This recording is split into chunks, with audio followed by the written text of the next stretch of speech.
आइए आज हम लोग स्टडी करेंगे किसी स्प्रिंग की स्थितिज ऊर्जा। The potential energy of A spring.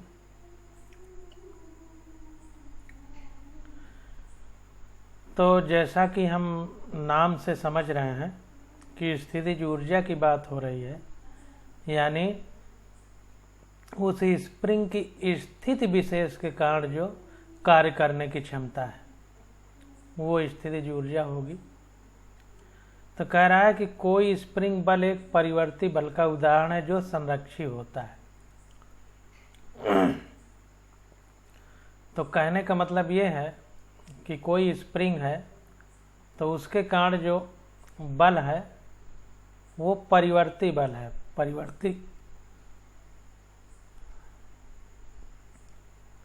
परिवर्ती बल का मतलब परिवर्तनशील बल, यानी कहने का मतलब है कि जो हम बल लगा रहे हैं वही परिवर्तित होकर के उसमें संचित होता है और हमारे लगाए गए बल के विरोध में बल लगाने की क्षमता स्प्रिंग में आ जाती है, इसलिए परिवर्ती बल नाम दिया जा रहा है। और चूंकि ये उसी में संरक्षित हो जाता है स्प्रिंग में, इसलिए इसको संरक्षी या कंजर्वेटिव फोर्स का एक एग्जाम्पल कह सकते हैं। तो कह रहा है चित्र 6.7 स्प्रिंग से संलग्न किसी गुटके को दर्शाता है जो किसी चिकने क्षैतिज पृष्ठ पर विराम अवस्था में है। तो इसको देखते हैं। 6.7 कोई फिगर है,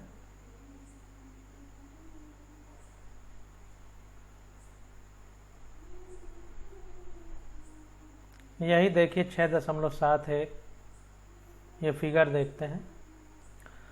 तो इसमें देखिए ये एक हमको क्षैतिज तल में रखा हुआ गुटका है, ये गुटका है और ये स्प्रिंग है। इसको एक जगह फिक्स कर दिया गया है और जहाँ पर ये गुटका सामान्य स्थिति में है, जब न ये स्प्रिंग खींची हुई है और न सिकुड़ी हुई है, यानी न इसमें कंप्रेशन है न एक्सपेंशन है, उस स्थिति में विस्थापन या दूरी को x को 0 माना गया है। इस समय कोई बल भी नहीं लग रहा है, तो Fs = 0, यानी स्प्रिंग में लगा हुआ कोई भी बल नहीं है, इसलिए Fs = 0, और कोई भी विस्थापन नहीं है, तो इसलिए x = 0। अब देखिए, अब क्या करते हैं, इस स्प्रिंग को खींचा जा रहा है। खींचेंगे इस बल को, मतलब जो पिंड है इसको अपनी ओर बाहर की ओर खींचा जा रहा है, तो ये x दूरी तक खींच जाता है अपने माध्य बिंदु से। मीन पोजीशन जिसको बोलते हैं, उससे मीन पोजीशन इसलिए बोलते हैं मध्य बिंदु, क्योंकि इधर भी जा सकता है इधर भी जा सकता है, स्प्रिंग खींच भी सकती है और सिकुड़ भी सकती है। तो उन्हीं सिकुड़ने और खींचने में जो दूरियां हैं उनके मध्य में है, इसलिए इसको मीन पोजीशन या माध्य बिंदु बोलते हैं। तो यहाँ पर देखिए अभी खींचा जा रहा है, तो स्प्रिंग खींचेगी। जब इसको हम बाहर की ओर पिंड पर बल लगाकर खींचेंगे तो x हमारा, जब बाहर को खींच रहे हैं तो ये x अक्ष की धनात्मक दिशा है। जैसा कि हमने आपको बताया है कि इधर चलेंगे तो धनात्मक होगा, इस केंद्र बिंदु से इधर चलेंगे तो ऋणात्मक होगा, ऊपर चलेंगे तो धनात्मक y अक्ष होगा, नीचे चलेंगे तो ऋणात्मक y अक्ष होगा। तो चूंकि इधर को खींचा जा रहा है धनात्मक x अक्ष है, इसलिए x हमारा पॉजिटिव है।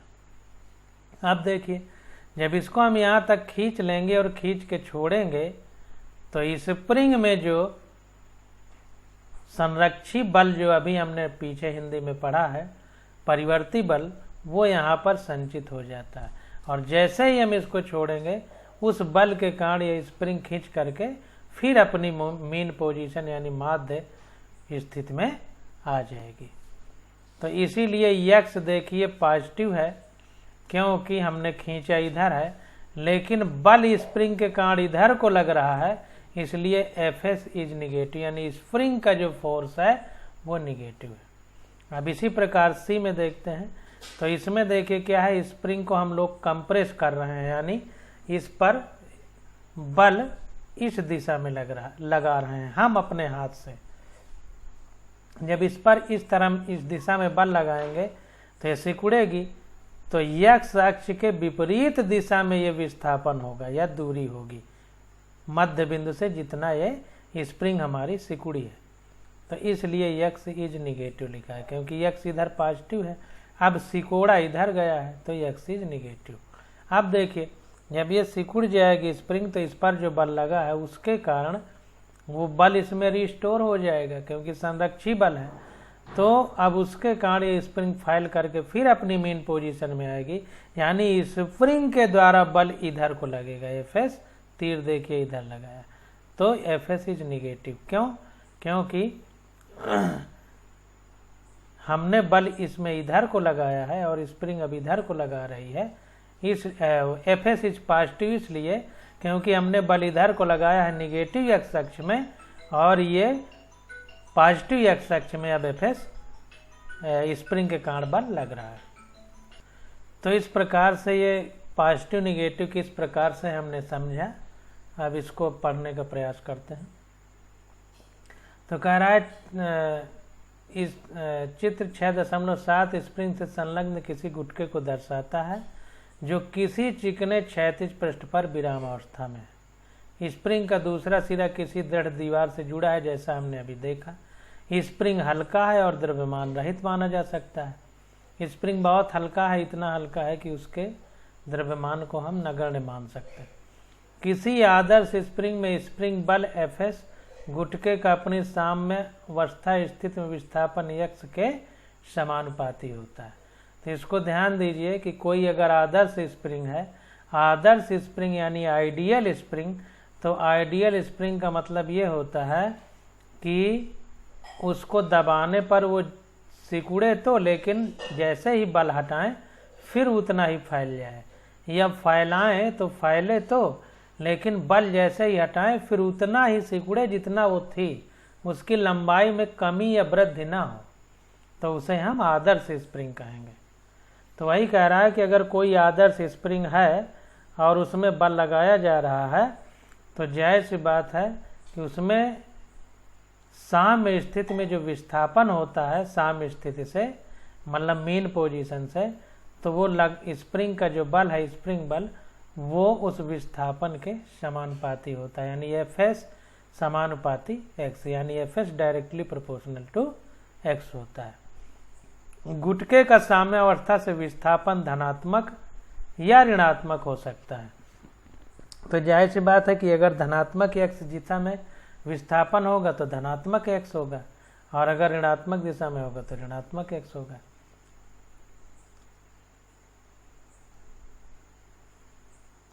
स्प्रिंग के लिए बल का नियम हुक का नियम कहलाता है और गणितीय रूप से इस प्रकार व्यक्त किया जा सकता है। तो स्प्रिंग के लिए जो बल का नियम है, इसी को हुक का नियम भी कहते हैं, क्योंकि हुक साइंटिस्ट ने दिया था, और इसको इस प्रकार से भी व्यक्त किया जा सकता है। यहाँ पर देखिए बता रहा है कैसे व्यक्त किया जा सकता है। ए में कह रहा है, ये तो देखिए जो फिगर है उसके बारे में, यहाँ से Fs equal to minus kx।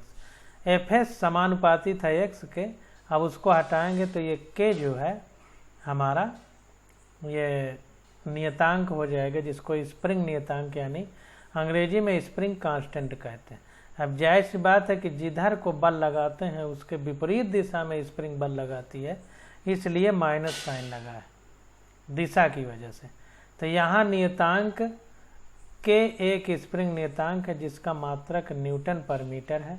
यदि k का मान बहुत अधिक है तब स्प्रिंग को दृढ़ कहा जाता है, यदि k का मान कम है तब इसे स्प्रिंग को नगण्य कहा जाता है। जाहिर सी बात है कि k का मान ज़्यादा होगा तो हमें बल ज़्यादा लगा करके खींचना पड़ेगा, तो जाहिर सी बात है कि स्प्रिंग दृढ़ होगी तभी ऐसा होगा।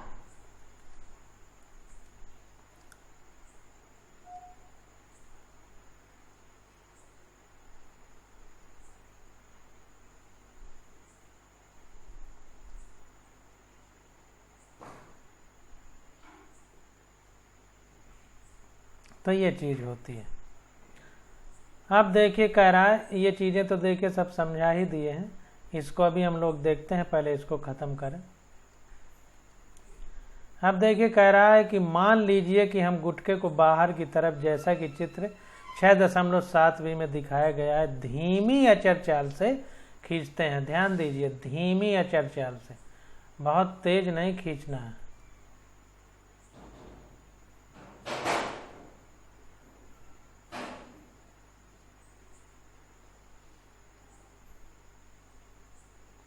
यदि स्प्रिंग का खिंचाव xm है तो स्प्रिंग बल द्वारा किया गया कार्य। अब अगर खिंचाव xm है तो स्प्रिंग बल द्वारा किया गया कार्य क्या होगा? कार्य बराबर बल गुणे विस्थापन होता है। तो Fs स्प्रिंग का बल है और ये dx हमारा विस्थापन है। देखिए अगर सीधी रेखा की बात हो, स्ट्रेट लाइन की, तो वही विस्थापन होता है, वही दूरी होती है। तो यहाँ पर देखिए कार्य बराबर बल गुणे विस्थापन होता है, तो ये बल है और ये विस्थापन है। यहाँ पर देखिए x को पतला लिखा गया है, तो ये दूरी भी हो सकती है, लेकिन चूंकि एक सीधी रेखा की जब बात होती है तो वही विस्थापन होता है, वही दूरी होती है, इसलिए x को पतले में लिखा गया है, नहीं तो मोटे अक्षर में NCERT में लिखा गया है। अब चूंकि ये विस्थापन बहुत कम है, 0 से xm तक लिया गया है, इसलिए ये विस्थापन कम होने की वजह से यहाँ पर इंटीग्रेशन यानी समाकलन की स्थिति बन गई है। तो समाकलन विधि से हम स्प्रिंग द्वारा किए गए कार्य की बात करेंगे। तो Ws इक्वल टू 0 से xm तक विस्थापन है, समाकलन का साइन है, और कार्य बराबर बल गुणे विस्थापन होता है, तो Fs, और चूंकि विस्थापन बहुत कम है इसलिए dx लिखा गया। ये हो गया। तो ये आ गया हमारा, यहाँ पर देखिए Fs इक्वल टू -kx था, तो माइनस इधर हो गया और Fs की जगह kx लिख दिया गया और ये dx हो गया। माइनस बाहर ले लिया है क्योंकि इतने का इंटीग्रेशन करना है।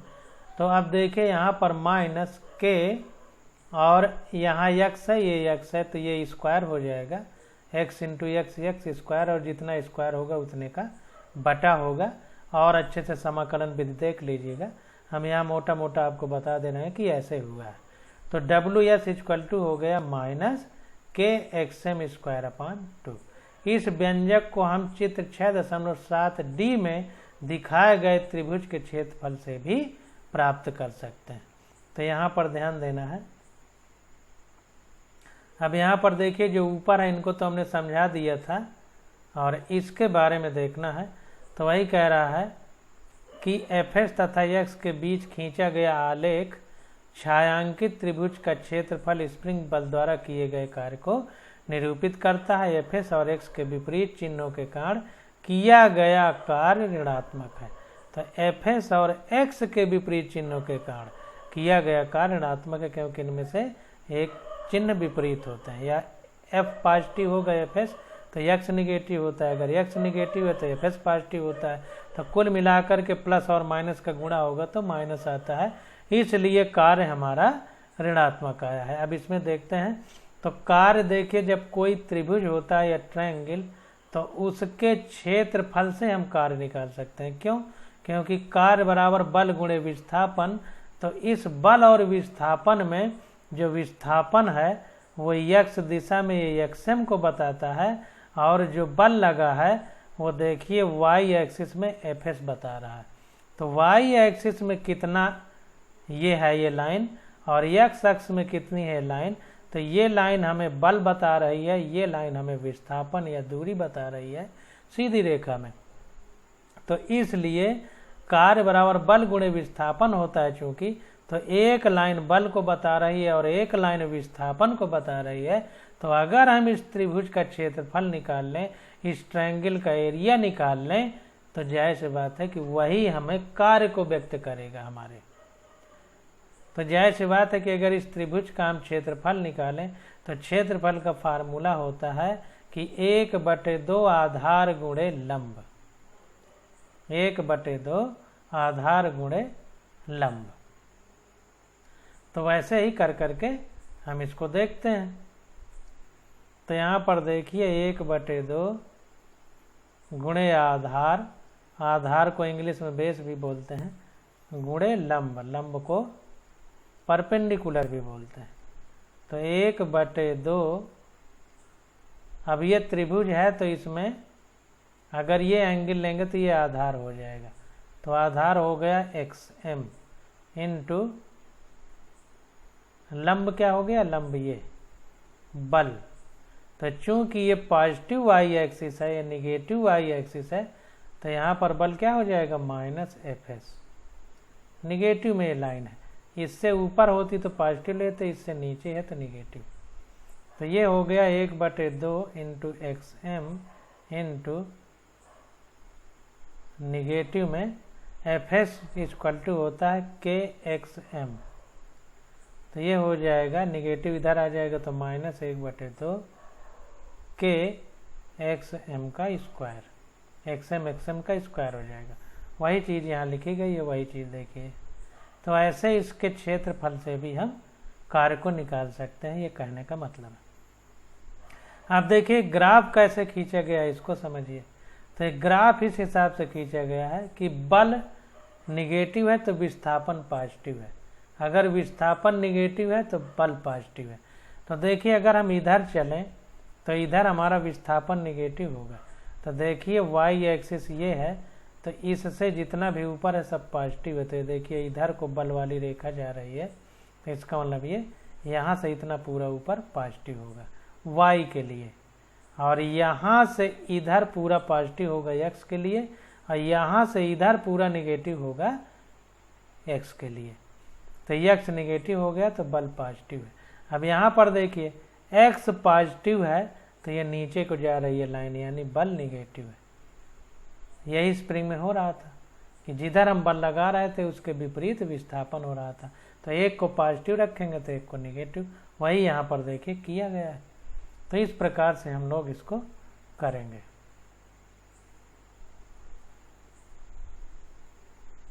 अब यहाँ पर देखिए कह रहा है कि ध्यान दीजिए कि वाह खिंचाव बल द्वारा किया गया कार्य धनात्मक है। ध्यान दीजिए कि स्प्रिंग द्वारा ऋणात्मक है, लेकिन वाह बल द्वारा किया गया कार्य धनात्मक है। धनात्मक इसलिए है कि एक को हम धनात्मक मानेंगे तो एक को ऋणात्मक। तो चूंकि हम जो खींच रहे हैं, तो जब खींचेंगे तो खिंचाव में जो विस्थापन है वो पॉजिटिव है, तो जिधर खींच रहे हैं बल भी उधर को ही लगा रहे हैं, तो इसलिए खिंचाव बल पॉजिटिव है। ध्यान दीजिए।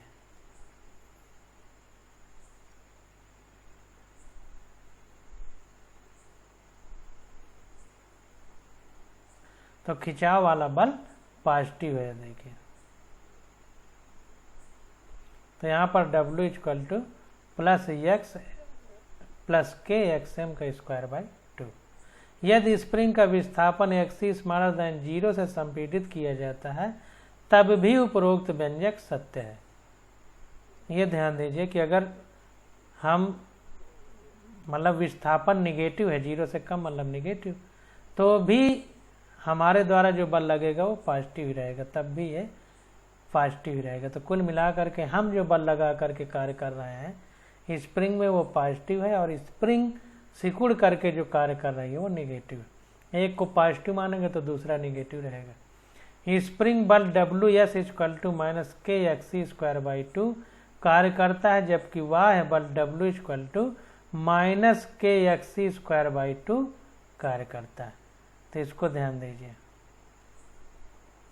यहाँ पर देखिए थोड़ा गलत लिखा है, पॉजिटिव होना चाहिए था, तो गलत हिंदी वाले में लिखा है, अंग्रेजी वाले में सही लिखा होगा, ये पॉजिटिव होगा। इसको दिखा देते हैं अंग्रेजी वाली में, नहीं तो आपका कन्फ्यूजन नहीं दूर होगा।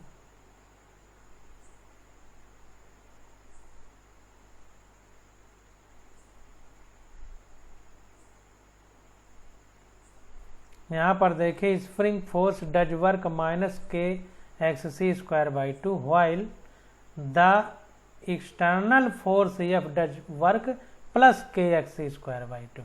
बाहरी बल द्वारा +KXC² 2 बल लगता है, कार्य होता है, और स्प्रिंग द्वारा -KXC/2। तो हिंदी में गलत लिखा है, इसको सही कर लीजिए। यहाँ पर माइनस की जगह प्लस कर लीजिए।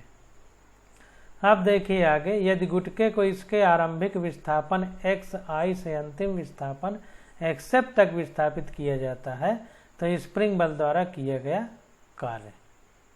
यदि गुटके को इसके आरंभिक विस्थापन xi से अंतिम विस्थापन xf तक विस्थापित किया जाता है तो स्प्रिंग बल द्वारा किया गया कार्य।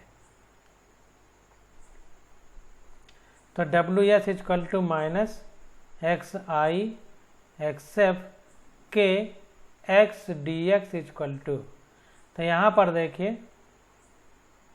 कह रहा है स्प्रिंग बल द्वारा किया गया कार्य। तो चूंकि स्प्रिंग बल द्वारा किया गया कार्य ऋणात्मक है तो यहाँ पर ऋण है और प्रारंभिक विस्थापन से अंतिम विस्थापन लिया गया है और कार्य बराबर बल गुणे विस्थापन होता है तो F इंटू dx होगा और F बराबर माइनस kx होता है, इसलिए माइनस इधर निकाल दिया गया और इतने का समाकलन करने के लिए kx dx इधर लिखा गया।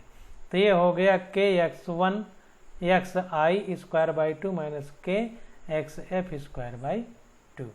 अब देखें यहाँ पर फाइनल माइनस इनिशियल होता है, अंतिम माइनस प्रारंभिक होता है, लेकिन यहाँ पर प्रारंभिक माइनस अंतिम लिखा गया है इसलिए क्योंकि ये माइनस साइन है। तो जब हम लिखेंगे अंतिम माइनस प्रारंभिक तो ये अपने आप उल्टा हो जाएगा।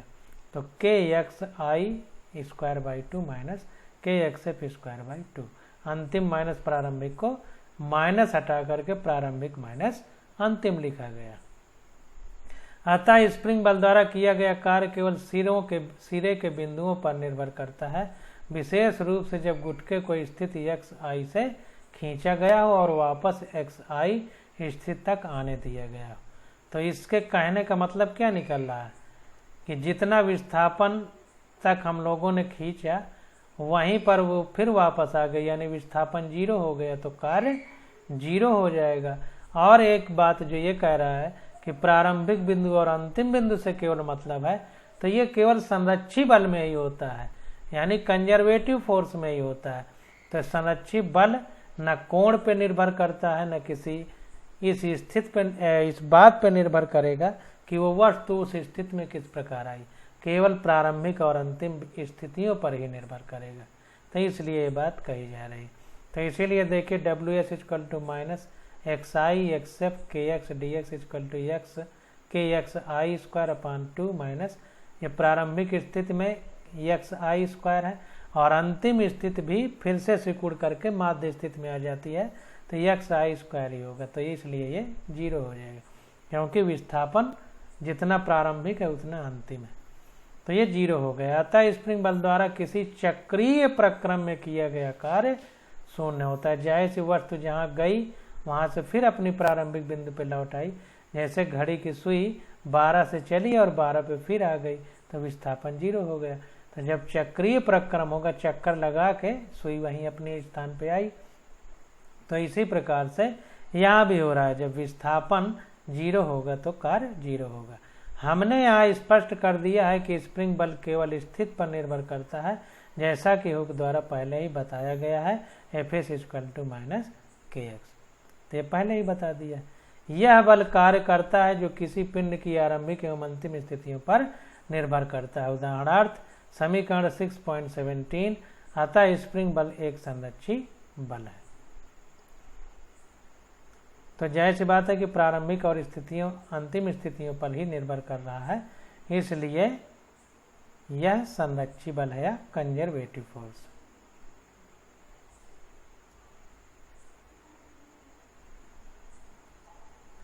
अब आगे देखते हैं। कह रहा है जब गुटका साम्य अवस्था में यानी मीन पोजीशन पे है, बीचों बीच है, अर्थात माध्य स्थिति में, तो उसका विस्थापन शून्य है। तब स्प्रिंग की स्थितिज ऊर्जा Vx को हम शून्य मानते हैं। अब देखिए एक चीज ध्यान दीजिए कि जब कोई पिंड माध्य स्थिति में है, देखिए फिगर बना करके समझेंगे तो अच्छे से समझ में आएगा। मान लीजिए कोई दीवार है, यहाँ से कोई एक धागे से बांध करके हमने ये गोला बांध दिया है, कोई गेंद है।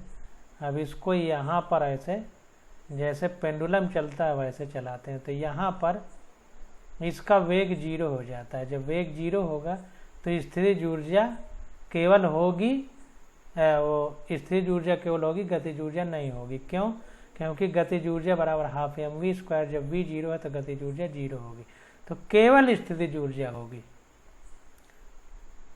और यहाँ पर भी वही कंडीशन होगी, v = 0 होगा तो यहाँ पर भी केवल स्थितिज ऊर्जा होगी, गतिज ऊर्जा 0 होगी। जब माध्य बिंदु पे होगी तो सबसे ज्यादा वेग यहाँ पर होगा, v = मैक्सिमम होगा। जब v मैक्सिमम होगा यहाँ पर तो जाहिर सी बात है कि गतिज ऊर्जा ही केवल होगी। यहाँ पर वेग मैक्सिमम है तो गतिज ऊर्जा होगी।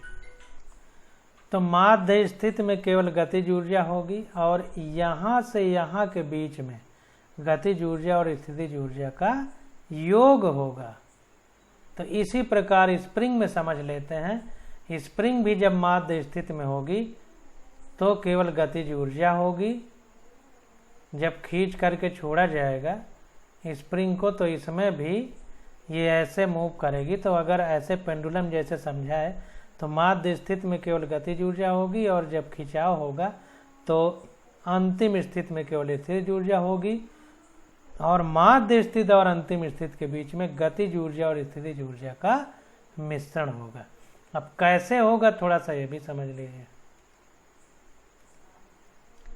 तो जैसे हमने यहाँ पर ये पेंडुलम बना दिया है, ये मान लीजिए अब ये इधर गया एक्सट्रीम पोजीशन पर और ये गया एक्सट्रीम पोजीशन पर, तो यहाँ पर v = 0 है और यहाँ से अगर ये दूरी ली जाए तो h मैक्सिमम है। तो जब ये अधिकतम होगी तो गतिज ऊर्जा नहीं होगी, केवल स्थितिज ऊर्जा होगी। यही कंडीशन इधर हो जाएगी, h मैक्सिमम होगी और v = हमारा 0 होगा। तो जाहिर सी बात है कि u = mgh होता है स्थितिज ऊर्जा, तो h मैक्सिमम है तो केवल स्थितिज ऊर्जा होगी। अब जब बीच में होंगे तो यहाँ पर आ जाएंगे, तो स्मॉल h मान लीजिए दूरी, यहाँ पर वेग भी होगा वस्तु में और यहाँ से माध्य बिंदु से कुछ दूरी पर भी होगी, तो ये h भी होगा और v भी होगा, इसलिए गतिज ऊर्जा भी होगी और स्थितिज ऊर्जा भी होगी। ये बात है। तो अब आगे देखते हैं।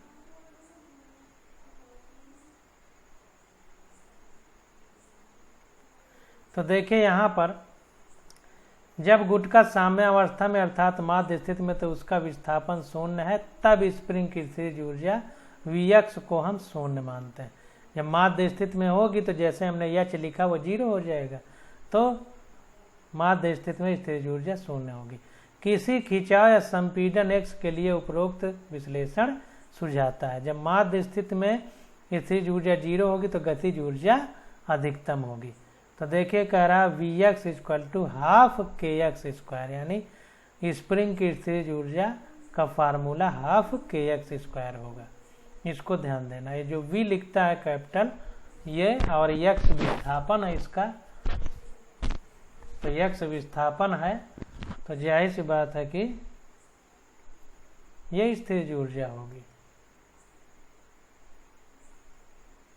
तो ये स्थितिज ऊर्जा है। तो किसी खिंचाव संपीड़न x के लिए उपरोक्त विश्लेषण सुझाता है कि Vx = हाफ kx²। इसे सुविधापूर्वक सत्यापित किया जा सकता है कि -dV/dx = -kx, जो कि स्प्रिंग बल है। तो यहाँ पर जो -kx है उसकी जगह -dV/dx लिख सकते हैं, इसलिए यहाँ पर Vx = हाफ kx² आया है। क्योंकि जो लगाया गया बल है F = -kx है, -kx, और -kx = -dV/dx है यहाँ पर। तो जाहिर सी बात है कि dV/dx रखेंगे तो x का स्क्वायर हो जाएगा और इस प्रकार से V हमारा स्थितिज ऊर्जा स्प्रिंग की हाफ kx² आ जाएगी। अब देखिए आगे देखते हैं इसको। अब यहाँ पर देखिए दोनों माइनस हैं, तो यहाँ पर जब यक्स का गुणा किया जाएगा तो ये माइनस माइनस पॉजिटिव हो जाएगा, इसलिए यहाँ पर पॉजिटिव साइन है, तो इसको ध्यान देना। अब देखिए आगे कह रहा है कि जब m द्रव्यमान के गुटके को चित्र 6.7 के अनुसार xm तक खींचा जाता है और फिर विराम अवस्था से छोड़ा जाता है, तब इसकी समूची यांत्रिक ऊर्जा स्वेच्छा से चुनी गई स्थिति किसी भी स्थिति x पर निम्नलिखित रूप में दी जाती है। तब देखिए xm तक खींच दिया गया और फिर उसको छोड़ दिया गया, तो यहाँ x का मान -xm से +xm के बीच है।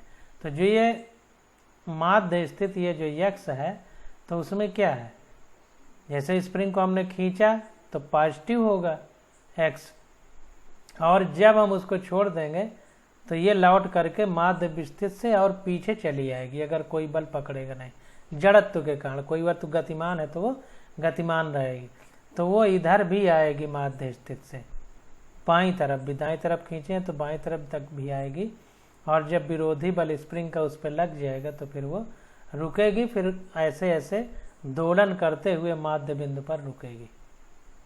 तो इसीलिए कह रहा है कि इसकी समूची यांत्रिक ऊर्जा स्वेच्छा से चुनी गई किसी भी स्थिति x पर निम्नलिखित रूप से दी जाएगी, जहां x का मान -xm से +xm के बीच होगा। तो यांत्रिक ऊर्जा की बात कर रहा है, समूची यांत्रिक ऊर्जा का मतलब गतिज ऊर्जा प्लस स्थितिज ऊर्जा।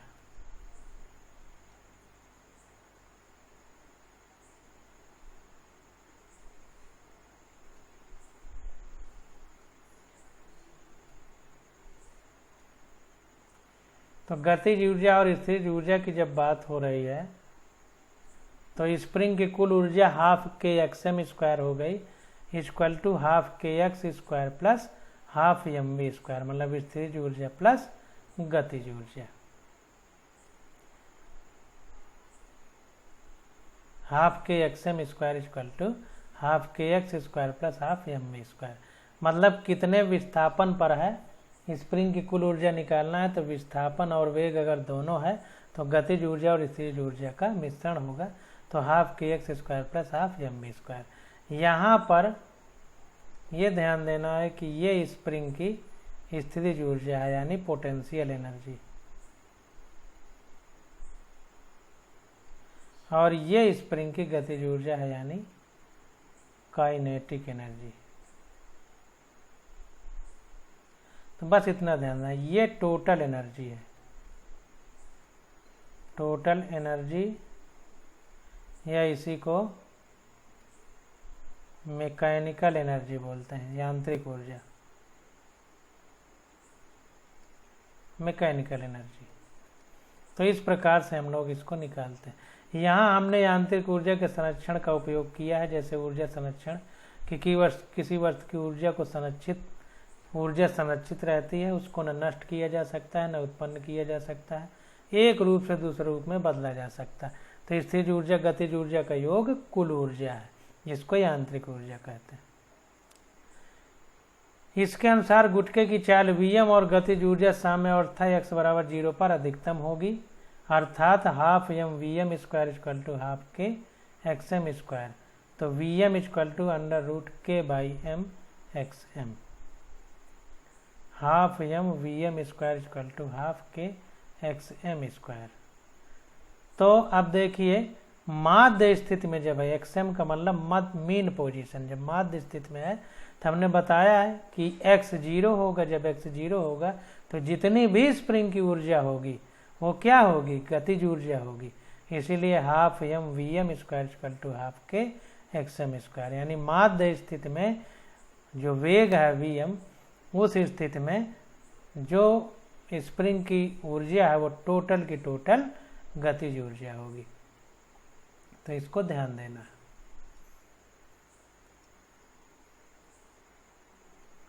अब इसी को Vm निकालेंगे तो √k/m xm आ जाएगा।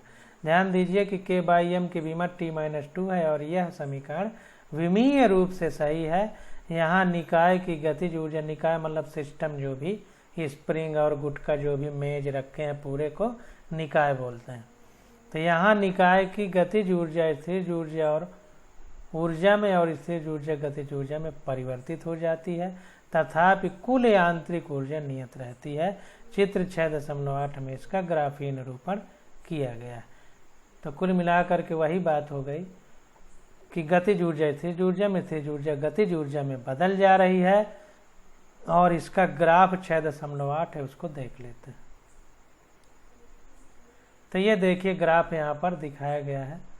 तो इस ग्राफ में देखते हैं, तो ये देखिए ये लाइन खींची गई है, इधर धनात्मक विस्थापन है, इधर ऋणात्मक विस्थापन है, ये मीन पोजीशन से, और ये हमारी ये लाइन कुल ऊर्जा को बताती है, गतिज ऊर्जा और स्थिर ऊर्जा का योग। ये स्थिर ऊर्जा है, ये स्थिर ऊर्जा है, और ये काइनेटिक एनर्जी यानी गतिज ऊर्जा है। तो अब देखते हैं, देखिए ये 0 है, यानी यहाँ पर विस्थापन 0 है। तो विस्थापन जहाँ पर 0 है तो वहाँ पर क्या होगा, मीन पोजीशन है। तो मीन पोजीशन में क्या होगा, मीन पोजीशन पे हमारी स्थितिज ऊर्जा 0 होगी।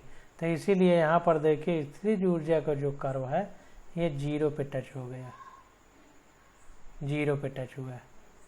और सबसे बाहर चूंकि वेग 0 होगा और डिस्प्लेसमेंट यानी विस्थापन अधिकतम होगा, तो स्थितिज ऊर्जा अधिकतम होगी।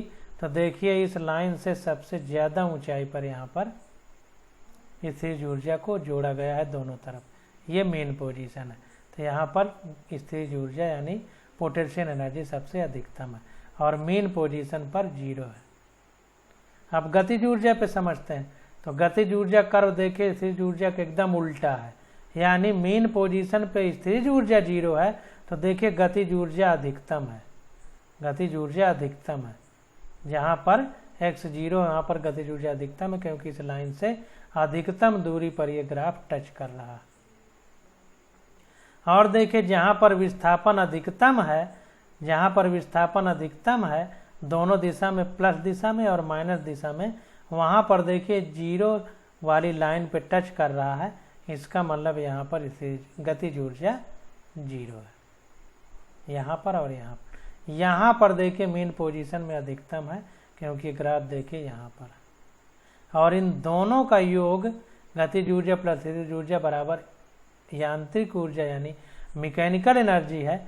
इसलिए E बराबर K+V को ये दोनों लाइन जो है ये स्थितिज ऊर्जा भी टच, गतिज ऊर्जा भी टच कर रही है और स्थितिज ऊर्जा भी टच कर रही है, यानी दोनों का योग ये कुल ऊर्जा है K+V। तो इस प्रकार से हम लोग ग्राफ बनाते हैं। किसी स्प्रिंग से जुड़े हुए गुटके की स्थितिज ऊर्जा V और गतिज ऊर्जा K के पारवलयिक आरेख को हुक के नियम का पालन करते हैं। ये पैराबोलिक पाथ, ये सीधा पैराबोला है, ये उल्टा पैराबोला। ये एक दूसरे के पूरक हैं, अर्थात इनमें जब एक घटता है तो दूसरा बढ़ता है, परंतु कुल यांत्रिक ऊर्जा E = K+V हमेशा अचल रहती है। परंतु कुल यांत्रिक ऊर्जा E = K+V हमेशा अचल रहती है, यानी कांस्टेंट रहती है। तो इस प्रकार से हम लोग इन क्वेश्चनों को सॉल्व करते हैं। अब देखिए क्वेश्चन करेंगे तो लेक्चर बहुत लंबा हो जाएगा, तो क्वेश्चन हम अगले लेक्चर में करेंगे। आज बस यहीं तक।